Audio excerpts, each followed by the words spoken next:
Welcome to True Crime Garage. Wherever you are, whatever you're doing, thanks for listening. I'm your host, Nick, and with me, as always, is a man whose nemesis is Commander Krill.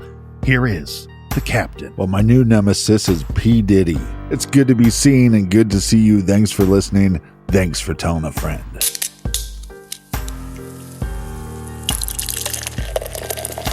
This week, we are thrilled to be featuring 7 Cities by Smartmouth Brewing Company in Norfolk, Virginia. 7 Cities is a lager named for the 7 cities that make up the vibrant 7 cities that make up the coastal Virginia. 4.4% ABV garage grade, 3.5 bottle caps out of 5. And how about a little thanks and cheers to the beautiful people? First up, a long-distance cheers to Caitlin Knight, listening in London, UK. Yeah, and a big We Like Your Jib goes out to Tammy and her father in Cincinnati, Ohio. O-H-I-O. Here's a cheers to Amanda from Westminster, Maryland. And a big shout out to Cole in Upper Sackville. You heard that right. Sackville, Nova Scotia. Next up, a big cheers to Bird Dog in Washington, D.C. And last but certainly not least, we have Alice and R in Buffalo, who says tall cans in the air, and we could not agree more. So tall cans in the air to everyone who contributed to the beer fund. Yeah, B-E-R-R-U-N, Beer Run. Just found out the other day you can actually sign up on Patreon for free. Now, you don't get to listen to the off-the-record episodes, but when we make posts there, you can see those. So if you're following us on social media and you're tired of not seeing some of our posts because of the algorithm monsters, then you can follow us on Patreon and also sign up for Off the Record on Apple subscriptions. Just open up your podcast app and hit subscribe, and that's enough of the business. All right, everybody, gather around, grab a chair, grab a beer. Let's talk some true crime.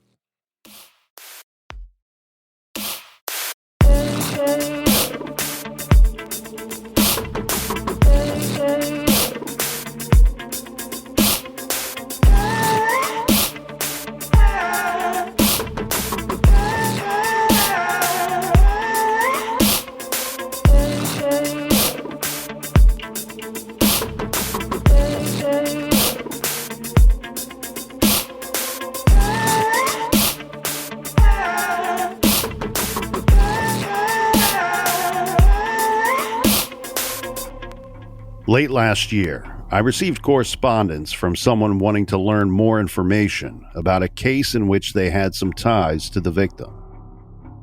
Here is a portion of that communication. Carol Anne Molnar was murdered in 1983, and it tore the Molnar family apart.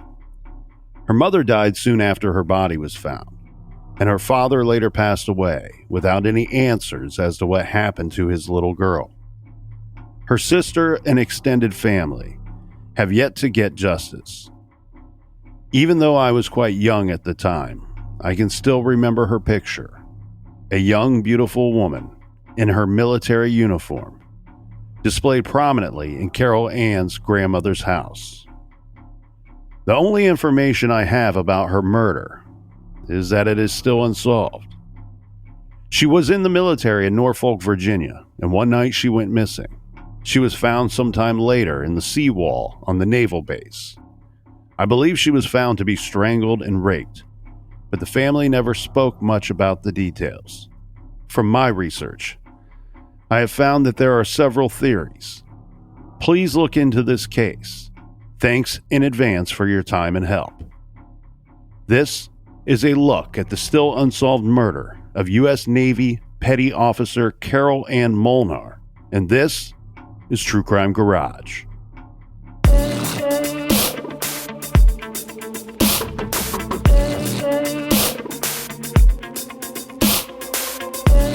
Carol Anne Molnar grew up in a loving household in Western New York. Carol Anne was born September 1961 to proud parents Joseph and Carol Molnar. About 2 years later, she got a little sister. Life was pretty normal growing up in a family of 4. Carol Anne was beautiful, smart, and driven. She signed up for the U.S. Navy, and so off to both school and service she went. In 1983, she was 21 years old, living with a roommate on Chesapeake Boulevard in Norfolk, Virginia. Norfolk is a waterfront city in southeastern Virginia. It's home to Naval Station Norfolk, a massive naval base on Chesapeake Bay. Unfortunately, this general area has been the location of several True Crime Garage episodes. Most recently, our Apex Predator episodes. Regardless of crime stories that we have covered from this locale, it is a beautiful area that holds significant importance to this greatest of nations. Carol Ann was ambitious and hardworking. A yeoman third-class petty officer working as a mail clerk for the Navy during the day, but moonlighting as a go-go dancer under the name Christie on the weekends. This is going to take us to Friday night, February 5th, 1983. Carol Ann was one of the girls dancing at the Galleon Club, where at closing time, she was said to be heading home, where she lives with her roommate, Deborah Stutsky, at 8648 Chesapeake Boulevard. Okay, so let's break this down a little further. Carol is reported to have left the Galleon Club at 3 a.m. So now we are technically Saturday, February 6th, in the wee hours of the morning. Her roommate says on that Saturday that Carol Ann never made it home that morning.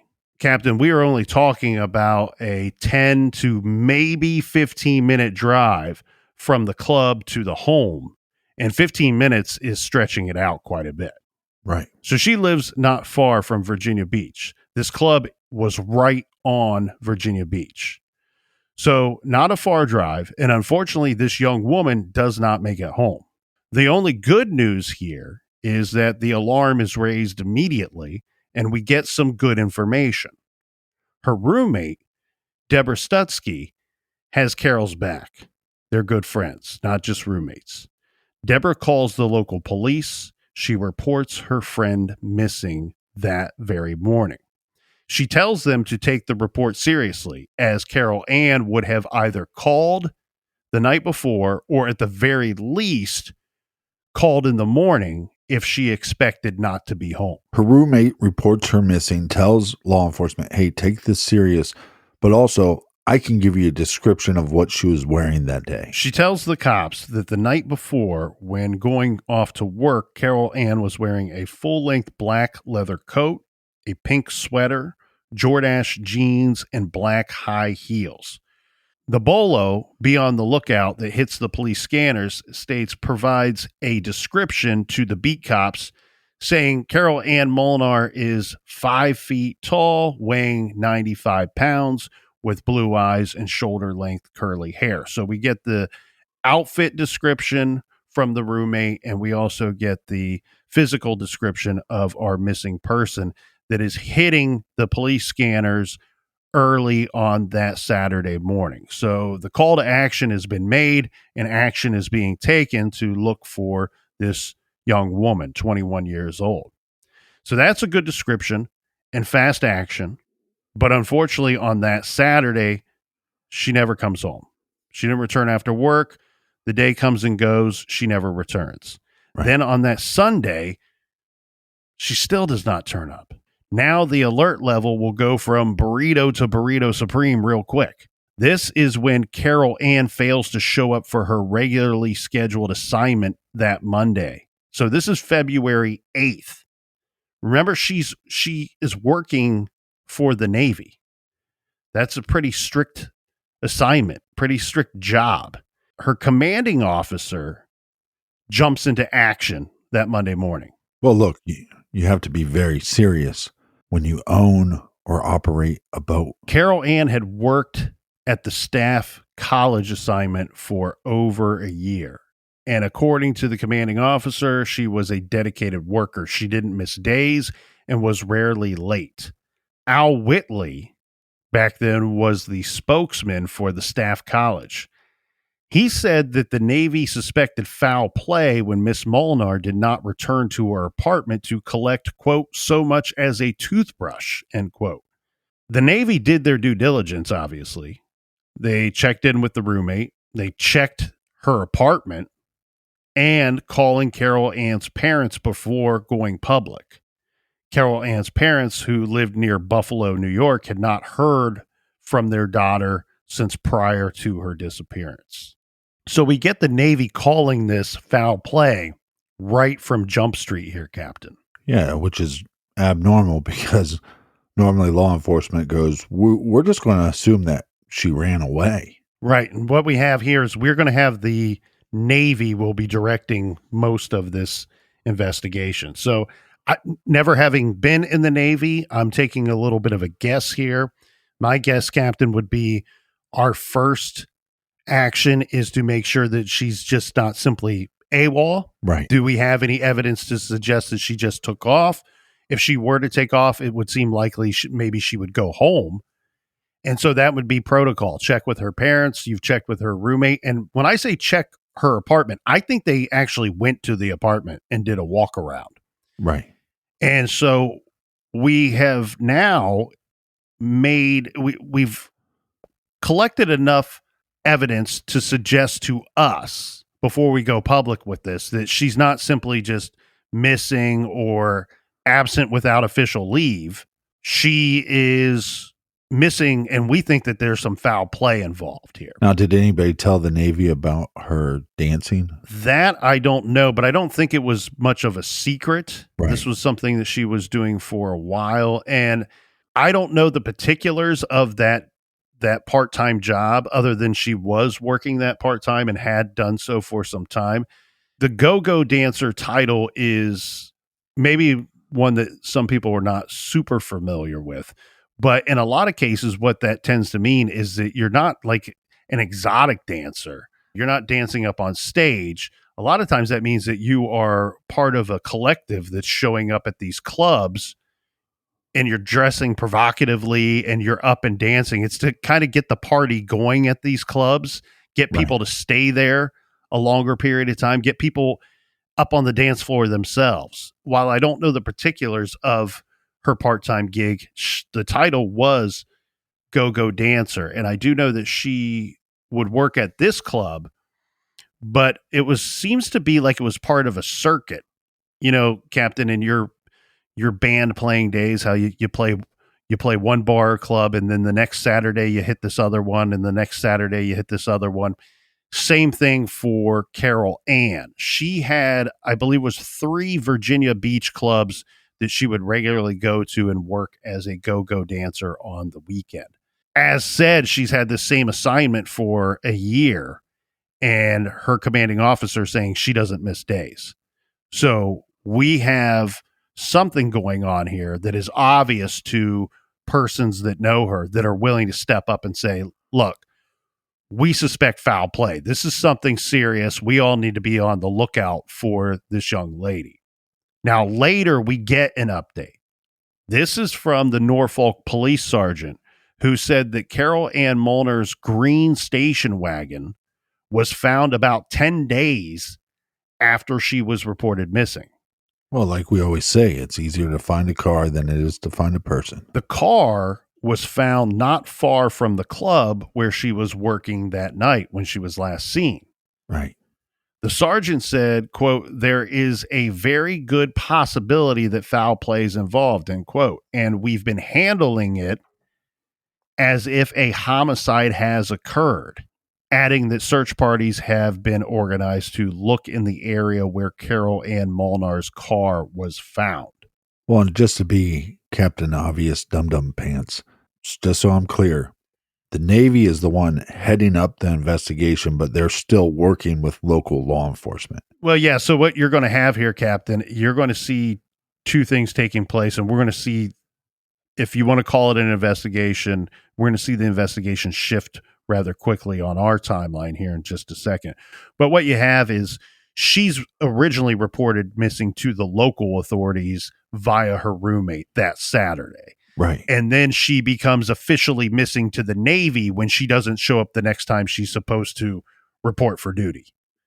So you have two agencies, if you will, working on locating this young woman. They find her vehicle. That's not a good sign. And now we have the events of May 1st, 1983. We get bad news. So this would be a little more than 50 days after Carol Ann was last seen. Remember, she was leaving the Galleon Club. Her body is located. They find her body. And here's the news report out of Norfolk, Virginia, and it reads, the badly decomposed body of a missing Buffalo servicewoman has been found partially buried under the rocks of a seawall at the Norfolk Naval Air Station. Carol Anne Molnar, age 21, a Buffalo area native and a Navy petty officer, third class, assigned to the Armed Forces Staff College, was last seen at 3 a.m. at a Norfolk nightclub. City and Navy law enforcement agencies are investigating the case. Miss Molnar's fully clothed body was found about 8 miles from the nightclub and from the spot where her car was found 10 days after her disappearance. It goes on to state that she had worked part-time as a go-go dancer in Norfolk area clubs in her off-duty hours, and her father, Joseph, said his daughter occasionally expressed fears about the Norfolk neighborhood where she lived. Can you say again how far away she was found from her car? This is where it's a little complicated, but I think what they are suggesting here, because I don't have the address or a great description of where her car is found. Right. But what they're saying is her body was located and found 8 miles from the nightclub where she worked and from the spot where her car was found. So unless she's found equidistant to both and they're on polar opposites, I think what they're suggesting here, and this is what I found in later reports too, Right. I mean, reports that came out the following year and the year after that, that her car was, it's a little surprising to me that it took 10 days to locate it, because the descriptions we get is that her car was found relatively close to where she was working that night. Right. But not obviously in the parking lot or anything. Correct. That is correct. Because we have 10 days that expire before the car. And then it's, as said, a little more than 50 days between the time she's reported missing and then her body is found. Now, she's found, as this report states, at the Norfolk Naval Air Station. Right. Which to me, it leans towards the idea that it's somebody that works at the naval base. Yeah. And I think that the information here, we need to kind of cross-reference it with what other sources we can find. So we did end up getting access to the death certificate in this case. Autopsy report, well, we weren't that lucky, but we did get the death certificate, which does have some information, some slightly different information from the report that we just gave. So according to this report, she was found at 10:30 p.m. May 1st, 1983. So that's just further information. We already know found May 1st, but this is telling us she's found at night at 10:30 p.m. We have cause of death listed here as manual strangulation, with the location of the body found listed as rock barrier seawall at N.A.S, Norfolk. Let's go back to the previous report where they are saying the Navy Air Station. So I'm guessing here on the death certificate that N.A.S, Norfolk is standing for Navy Air Station, Norfolk. It goes on to state, strangled by another person, body found in crevice of rock seawall. Now, I have got to say, Captain, that I found in crevice of rock seawall sounds that this could be a little different to me than the previous description. And maybe I'm just wrong, but the previous description, they use the word buried. When I hear and read the words found in crevice of rock seawall, seems like she was placed or may have been in the water, kind of floating a little bit too. So we don't get a great description on how she was found or who she was found or who found her. what I have learned in our research of this case is that the person that found her has never been considered a suspect. Meaning, not that they didn't take the time to think and go, well, maybe we should consider this person a suspect. Right. There's reason not to consider them a suspect. Right. You know, for anybody that was wondering. Hey, guys, I found a body in this crevice over here. Hey, thanks for telling us. Be on your way. Well, and we can get into the reasons why that may be for the person that found her here in a bit. But before that, unfortunately, we have to get to another victim. Now, shortly after Carol Anne Molnar's body is found, and in the early stages of the investigation, when it failed to yield any publicly known suspects, it was only natural that persons on base, off base, and with law enforcement were going to start to draw parallels to a murder that took place just about 1 year before that was still unsolved when Carol Ann was killed. Right. We're talking about the murder of another Norfolk Navy woman, and her name was Pamela Anne Kimber.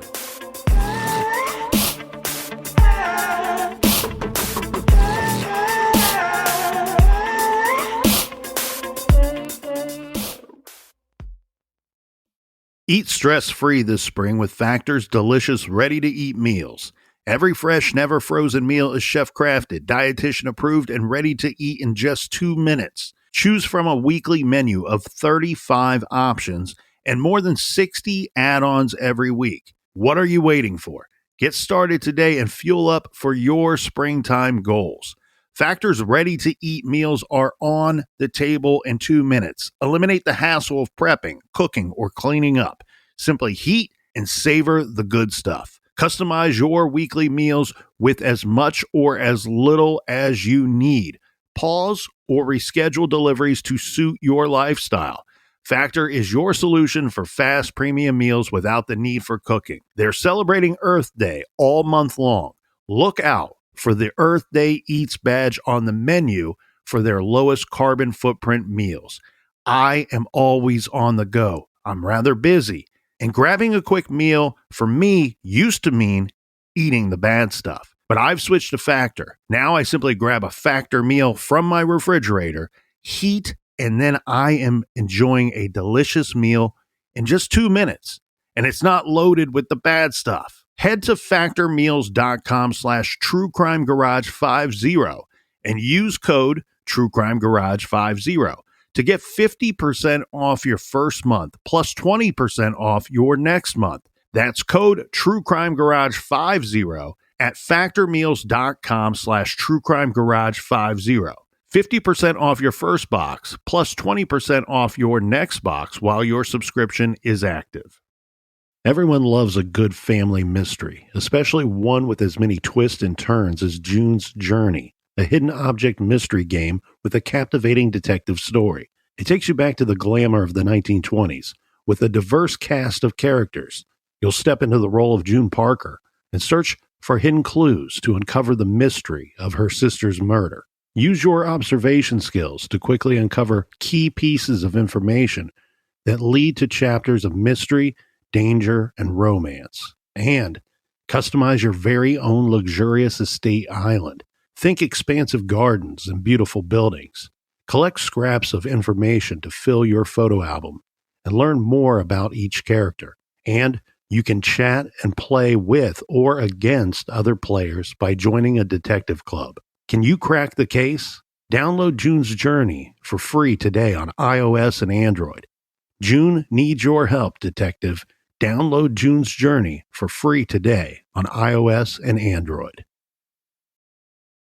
Springtime is all about fresh air, fresh starts, and freshly cleaned homes. And it's the perfect time to give a fresh look at Simply Safe Home Security. Trusted by experts, SimpliSafe was named Best Home Security Systems for 2024 by U.S. News and World Report, and Newsweek awarded it Best Customer Service in Home Security. The system blankets your whole home in protection. It has sensors to detect break-ins, fires, floods, and more, plus a variety of indoor and outdoor cameras to keep watch over your property day and night. It's backed by 24/7 professional monitoring for less than $1 a day, so you get fast emergency response and dispatch when you need it most. With no contract and a 60-day money-back guarantee, you can try SimpliSafe risk-free.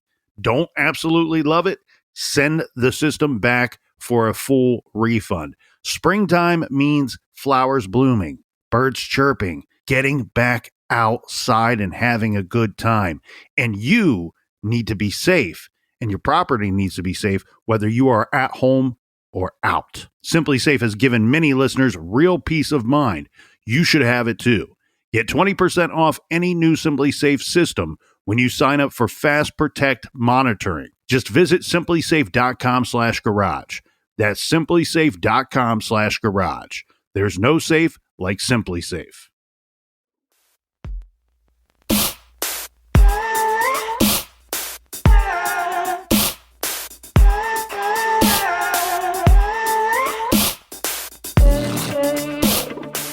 All right, we are back. Cheers, mates. Talk hands in the air, and cheers to the people in the back. Cheers to the people in the back. Now, Captain, before we went to what's Sorry, up? I'm just I've been laughing about that all week. I've always thought it was funny because we can't see the people in the back, but for some reason it's been really cracking me up this week. And I just keep on saying, and thank you to the people in the back. The garage listeners likely do not know the number of inside jokes that are going on during the housekeeping portions of the show. Yeah, you got to listen to every episode to get them all. Cheers to the people in the back is an old one from our young days when we were heavy metal guys, and you'd be on stage and you couldn't see past the third face in the row. Yeah. There was no seeing anybody in the back, and likely there was nobody back there. So yeah. Cheers to the empty room. Cheers to the people in the back. When we left off, Captain, we introduced another victim here, unfortunately, who was killed the year before Carol Anne Molnar was. And this victim, again, another Norfolk Navy woman. Her name is Pamela Anne Kimbrue. I think what's going to happen here, Captain, I think that listeners will recognize immediately that there are similarities in both the victimology and the details of the crimes themselves from the report. And we will try to offer up a little speculation along the way. This is a summary from the Norfolk AP report. A Navy woman whose body was found bound in the back seat of her submerged car apparently was choked unconscious and drowned when her car rolled off a seaplane ramp at the Norfolk Naval Air Station, the Navy said. See, there you go. N.A.S. Again, Naval Air Station. So this is, while it's a larger area, this is a very specific area. Yeah, but this is also why when they had another missing female, they said, hey, we're looking into this case immediately, thinking that foul play happened because of this case. Medical examiners ruled the official cause of death as drowning, but there were bruises on her body and signs that an attempt was made to strangle her, according to Lieutenant Commander John Alexander. He's a spokesman for the base. The body of Pamela Anne Kimbrue, a radio man seaman stationed at the air station, was found about 2 p.m. Friday, March 26, 1982. So if we're looking at the time that Carol Anne Molnar goes missing, she went missing February 6th. So we're talking roughly about 11 months difference between the time that Pamela Anne Kimbrue was killed and then Carol Anne Molnar goes missing. Pamela Ann's case is a little bit different, though, because the timeline is much more precise. That will be helpful to the investigation. So what we do know, Captain, is that Pamela Anne Kimbrue, she was last seen alive at about 4 a.m. Thursday, March 25th. And we know that her body was found at 2 p.m. Friday, March 26th. So we're talking about a little more than 24 hours from the time that she's last seen alive till when she's discovered in the backseat of her car, which is submerged into water. Right.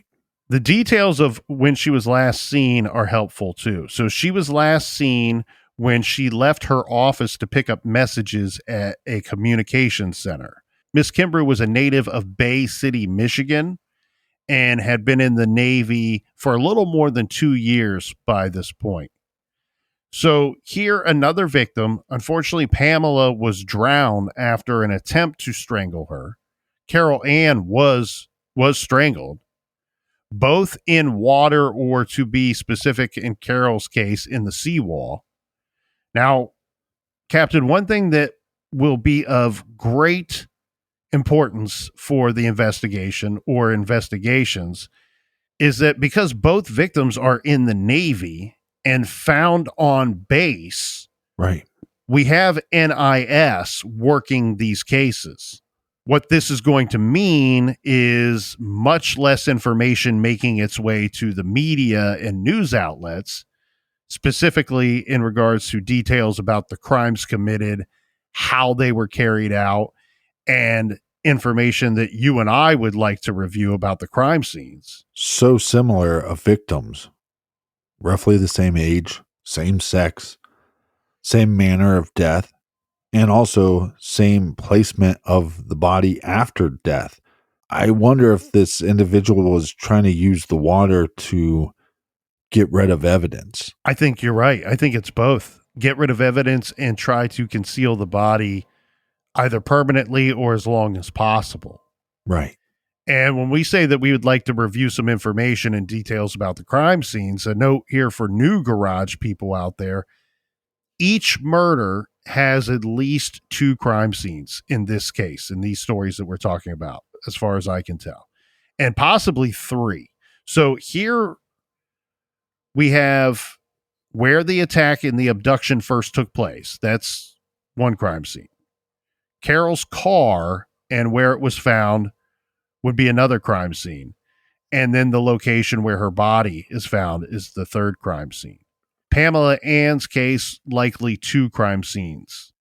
But all of those areas need to be investigated, looked for evidence, and talk to everybody that you can to see if there's any eyewitnesses or ear witnesses at any of those locations. Right. To these investigators, this is them investigating the murder of one of their own. So remember, this is N.A.S. Well, 2 of their own. Correct. But for terminology here, this is an investigator investigating the murder of one of their own. So think of a homicide investigation where you have police investigating the murder of a fellow police officer. So what you would expect in a situation like this, in an investigation like this, you're going to expect it to be intense, hyper-focused, and because of the agency working these cases, the Navy, you think that likely you're going to have a wealth of resources here for your investigation. Well, it's going to be all hands on deck, literally. Exactly. Now, I'm going to say something here with no intent to upset the old apple cart. Oh, God. And the very truth of this is, of course, that there should be no murder victims at all. If we lived in a perfect world, there would be no true crime garage show to listen to, but we don't, and there is. So when we talk about victimology, heck, I hate to even say the words out loud, but from an investigation standpoint, these are ideal victims. The nature of their lives, their work, and their lifestyles are far more punch clock and regimental than the regular old civilian life. Well, they did some studies, people that take the same route every day, people that to have the same schedule every day have a higher percentage of a chance of being murder victims. Well, and here what you have is a situation where the comings and goings of these two for a large part of their day, and for the most part, a large part of their week. Right. A lot of us have jobs. Maybe you're a salaried employee and you don't punch a clock. You don't have to, report to the boss or report to he or she, whomever, that you're not checking in all the time. No, this is the Navy. They're pretty much checking everything. There's checks and balances. You're arriving at base, you're clocking in, they know where you live. So there's a lot of paper trail here, and a lot of evidence that's going to shrink not only your timeline, but you shouldn't have a whole lot of blanks on those timelines, which is something that we see in a lot of cases. So yeah, but this is the reason why I only work a job for 2 weeks, then I quit, start a new job, because then my schedule's always changing. Well, to speak in specifics here, let's take the Pamela Kimbrue case, for example. She was working on base when she was attacked. There's no doubt about that. So she was working on base. She's attacked there and later found there in her car submerged in the base's waters. Meaning, while it's not an absolute, it's a damned near certainty that Pamela Kimbrue's killer had access to the naval base. There was solid evidence of a sexual assault. So that can only mean one thing, Captain. We are most certainly looking for a sailor, a Navy man. Okay, Captain, dumb question of the episode. What percentage of the people on base are connected to the Navy, and do they have a small percentage of employees that are technically, or maybe not employees, but people that are visiting the base? Is it a situation where you should only be on the base if you're in the Navy? Or is there a possibility that there's regular civilians that could be on the base? That is a great question. So this is one of the largest, if not the largest, Navy base in the United States. I hesitate to say that, but I do know for certain that it's one of the largest. This is a huge area, a lot of people, and then it's also surrounded by other military and armed forces outfits as well. So while I don't know the percentages that you asked about, and I don't think that that's a bad question at all, one thing I will say here is, without having numbers in front of me, in the early 80s, I would guess the male to female ratio for persons at this Navy base would be significantly high for the males. Significantly high. When we talk about a Navy man, and then let's take it a step further, given the location where Pamela Kimbrue was attacked on base, that means that man, our killer, that poor excuse for a man, shitbag, forget about an honorable sailor. That man not only had access to the Navy base, but likely had clearance to where she was attacked, clearance to that specific area, right? You have different ranks and you have different job duties on this base. And while I might be a sailor and I might have an assignment there, my assignment may not allow me to travel to every portion, to every nook and cranny of that base. Well, let me just say something, and everybody just sit back in your chair, relax, and put your tin hat on for a second. I thought it was funny when you said, hey, the Navy's going to look into this. My first thought was, yeah, you're goddamn right they're going to look into this, because there's a chance that it is one of the higher ups. Like you said, they have access to areas that others would not have. Makes you wonder, was their intent to look into this to solve this crime, or was it to figure out what happened so they could deal with it internally? That's something you always have to consider, but let's think of... I know that's a little tin hat for everybody, but... Yeah, but let's think of N.A.S. as a little more internal affairs, right? It's its own... It's very much its own department. Okay, so what you're saying, and likely they may not care. They may not have anybody to protect. right? So what you're saying is actually their job, their sole job.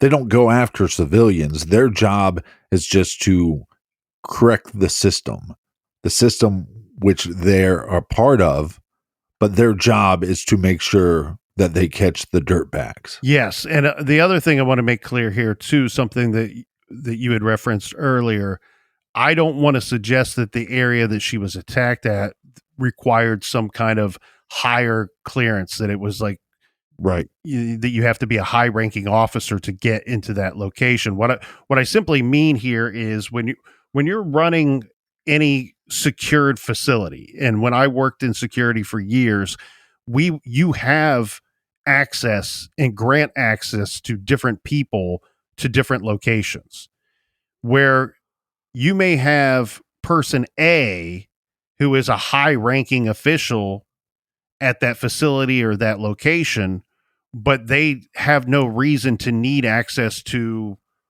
something that maybe a janitor or maintenance person may need access to. Right. You limit where persons can travel. That's the way that you keep structure and you keep rule and you keep people safe by doing that. So what I'm suggesting here is that my first course of action, if I'm N.A.S., and I'm sure that this is where they went with this, if this is an area where, one, you have to have access to the base itself. Okay. That Right. doesn't really help you when that still includes thousands and thousands of people because it's such a large naval base. But inside of that base, so what you're doing is you're eliminating and you're shrinking your suspect pool. While when we talk about a case, a homicide in a city where there's 1 million people, well, right then and there, including the victim's mother, everybody's a suspect in that city, all 1 million of them. Suspect. Here in this situation, because of where the attack took place and where the body was found, you can immediately go, okay, it had to be somebody that had access to this base. And that doesn't include every person that lived in the city of Norfolk. Right. Now, But you could shrink it even further if this is a location that only certain personnel had access to within inside of that base, if that makes sense. No, I think it totally makes sense. But hear me out on this. If it's a common place, if it's a common area that a lot of people go to and you might not have access, but you could get access from somebody else, if that makes any sense. Well, it can and it could, but I don't think that that's what I'm not saying most of this without having any knowledge of what's going on here. So let's jump to another report. This is an additional report specifically about the investigation in Pamela Anne Kimbrue's murder case. So this report states that the last trip of Navy messenger Pamela Anne Kimbrue through the Naval Air Station has been traced dozens of times. So what they've done here is they already know the last time that she arrived on base, and she had to check in. She's not just showing up willy-nilly. She has to check in and be granted access to come on to the base. So now they are checking her last trip through the Naval Air Station because that's where everything is telling us the attack took place and where her body was found. They are saying investigators have interviewed 798 people seeking clues.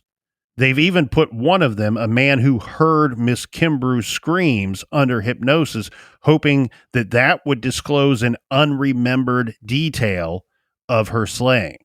The report continues. They've tracked down 300 white Chevrolet Chevettes registered on base, a car her killer might have used.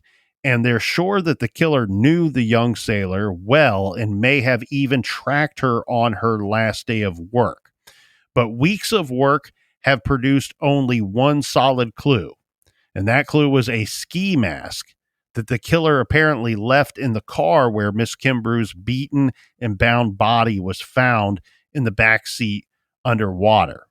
So to give a little bit of a description here, the way that this looks to me, Captain, is that she's attacked and then placed inside of her vehicle. When they find the vehicle submerged in water, she is bound, her hands behind her back, her body is bruised. So there was some kind of physical attack that took place prior to tying her up and maybe even after tying her up and placing her in that vehicle. But an attempt to strangle her was made. On top of that, the killer wrapped the seatbelt around her in a way that would further restrict her movement. Right. I think that we're looking at a possibility of one of two things. Either the killer thought that he had completed the job and that she was dead when the vehicle was moved into the water. Right. Or these were further attempts to keep her in that vehicle because, as we already know and have discussed, the manner of death here, the cause of death actually was drowning in this situation. So she was unconscious in the backseat of that car, tied up, and not only couldn't get free, probably never attempted to get free because she was unconscious. Yeah, my guess is that the killer already thought she was dead. Yeah, they find the ski mask inside the vehicle, and they're like, oh, either the killer thought we would never find this car and put it in the car willingly, or likely what they believe is left it there on accident or dropped it in the process of putting her in the vehicle and then putting the vehicle in the water. Now, I'm guessing that the ski mask being submerged in water, it was submerged in water, right? The whole car was, yes. Right. So that's probably going to really screw up some DNA evidence. Also found in the car, we have her purse. She was clothed, according to the Naval Investigative Service member. His name is Charles Lanyon, who was giving this report. Do you think, because both of these victims were found with their clothes on, but there was evidence of a sexual assault, do you believe that the clothes were put back on to maybe hide the fact that they were sexually assaulted? You want me to be brutally honest? Yeah. I think that that's a fib. I think that the victims were either found partially clothed and they're choosing to leave out the word partially. And right. I'm saying that based off of what we know about the attacks, like you said, the sexual assault. Right. I think that this is a way to honor your fellow soldier or sailor, and that this is a detail that's not necessary for the newspapers or for the general public. My guess is that they're probably both found partially clothed or not a lot of clothing at all. And as said, that it's the other thing too, if you don't announce that there was a rape involved in your reporting to the newspapers, that also could be considered holdback information for your investigation. Which would make sense. Yeah, that only someone with intimate knowledge about the crimes would be aware of. That either you're talking to either the killer themselves or somebody that the killer talked to and told the details of the crimes. So if you hold back that information, when you got somebody sitting across from you, if they know that a rape took place and you've never announced that to anybody anywhere, then you know you're talking to somebody of significance and of importance to your investigation. N.A.S. agents have traced the victim's movements from her off-base apartment that foggy March 25th morning through the gate of the base to the communications center where she picked up the morning messages for her command. Her watery grave was less than 100 yards from where she was last seen alive. They had 15 N.I.S. agents working full-time on Pamela Kimbrue's case early on in the investigation. The report also mentioned something about hypnosis. That's correct. And the reason being, investigators are saying that they chose to use hypnosis in this case, but they were hoping to trace in detail what that witness heard and saw in the base parking lot that night. So this individual, he's out there and he hears a scream and he goes looking for where that scream came from and why there was a scream to begin with. Right.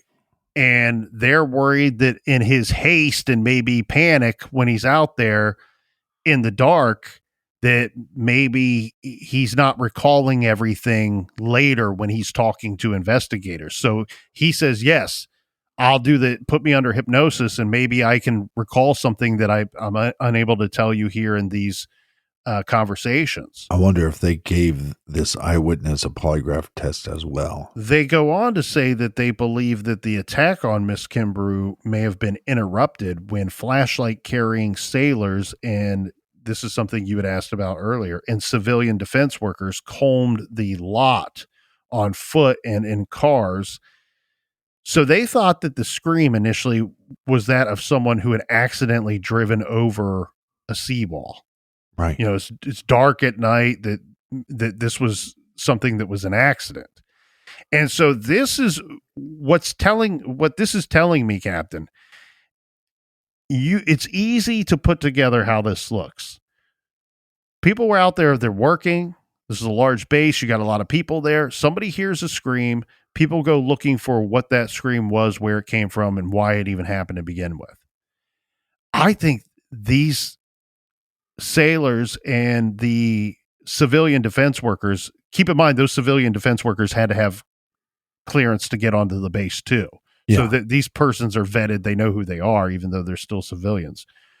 These people go looking for it. I think that they are arriving to the scene and seeing evidence of the car going into the water, because I think it's no coincidence that they are finding and recovering her car and her body so quickly. I'm going to say this, you might think I'm crazy, but with so many people looking and out in that parking lot, the killer could have slipped right back in and just acted like he was looking to see what happened too.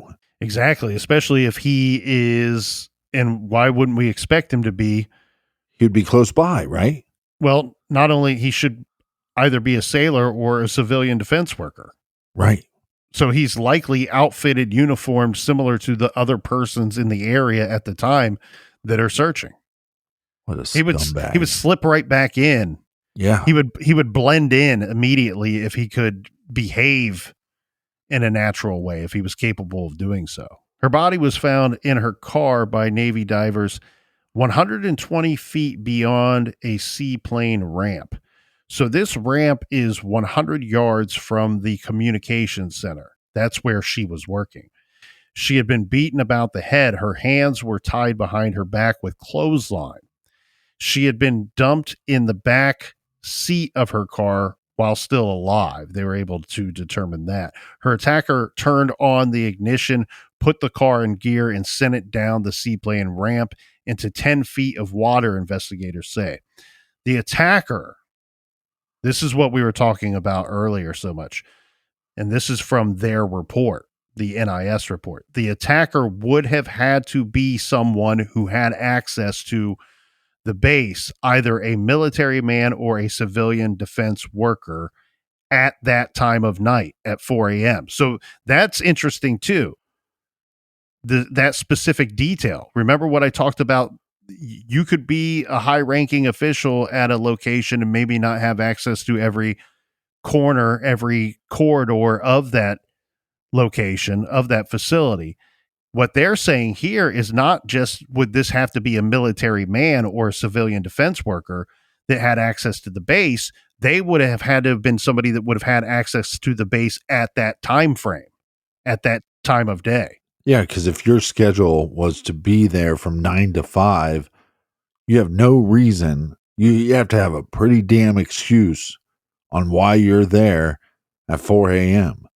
Well, and keep in mind, though, this is a base. It's not about having an excuse. It's about being allowed on the base. No, that's what I'm saying. Like, that's predetermined. So they go on to state here that the gate guards are their sole purpose. The entirety of their job is stopping every vehicle and person and seeing their identification before anybody is allowed to go anywhere. They have to be on a list. They have to have clearance and access to that base. Yeah, and I would assume that is pretty difficult to sneak back on the base. Yeah, and the job duties too are going to be pretty well laid out, and anybody that's had a job that has to follow a certain schedule knows that that's going to break things down even better for investigators. So when she was killed, she was in the process of picking up the morning messages. These are reported to be routine correspondence from ships, aircraft, and other bases. So they know not just where she was and at what time she was attacked, but also what task she was carrying out when she was attacked.